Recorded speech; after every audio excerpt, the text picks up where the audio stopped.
Hey y'all, alright, welcome to another quick tip. Today we're going to talk about raising the stakes. Now this is a problem I've noticed in my writing, and I've noticed in other people's writings, and I'm helping them review their scripts and go through their stories. And we notice that a lot of times in that second act, we feel the action start to drag. We still start to feel that tension and the drama start to leak out a little bit. And that's because people aren't keeping the stakes high. You've got to make sure as you're going through that second act that each problem, each challenge that the protagonist is encountering is bigger, more challenging, and has more risk factor, more at stake than the previous one.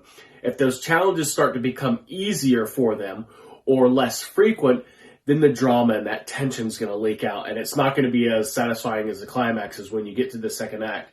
You want to make sure that those stakes keep getting higher and higher, more challenging, more difficult for your protagonist. Otherwise, it's going to lag in that second act. So, happy writing and fins up.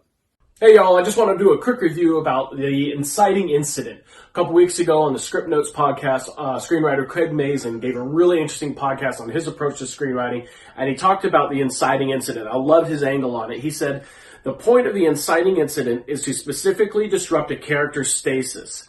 And he goes on to talk about how it's specifically engineered to interrupt their ordinary world and to destroy their acceptable imperfection, the ordinary world, the stasis that they've allowed themselves to stay in, their acceptable imperfection, and it destroyed it. The inciting incident has got to be specifically, and he says, genetically engineered to destroy that stasis that they've allowed themselves to be in. And everything after comes to them trying to achieve that, regain that, until they learn their lesson. And it's a really great twist on it, and I love it, and see if that'll help you in your writing. Alright, like so many of y'all, I'm thoroughly enjoying the new Mandalorian series on Disney+.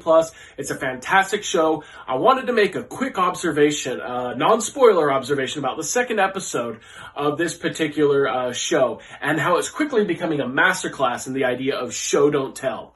Now, if we take out the beginning and ending credits, it's only about 27 minutes of story time. We do not get that first line of dialogue in that episode until about 10 minutes and 10 seconds into the show. Almost the entire first half of the show is done without any dialogue at all, and that is remarkable storytelling. I know I have a tendency to overwrite my dialogue. I know a lot of other people do as well. I know that the award shows tend to only dwell upon the dialogue and ignore everything else that's going on page.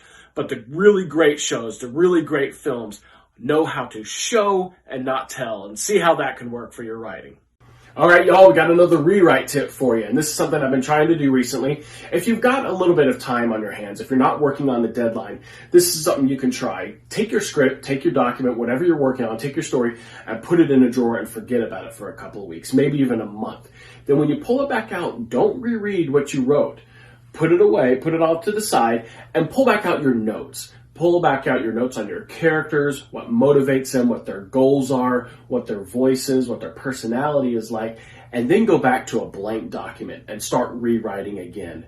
You may find that some of your story is verbatim for what you wrote before, but you also may find yourself going down some new avenues. Allow yourself the opportunity to come at it with fresh eyes and with fresh ideas, and you may find out there's some gems in there that you didn't even know were hiding.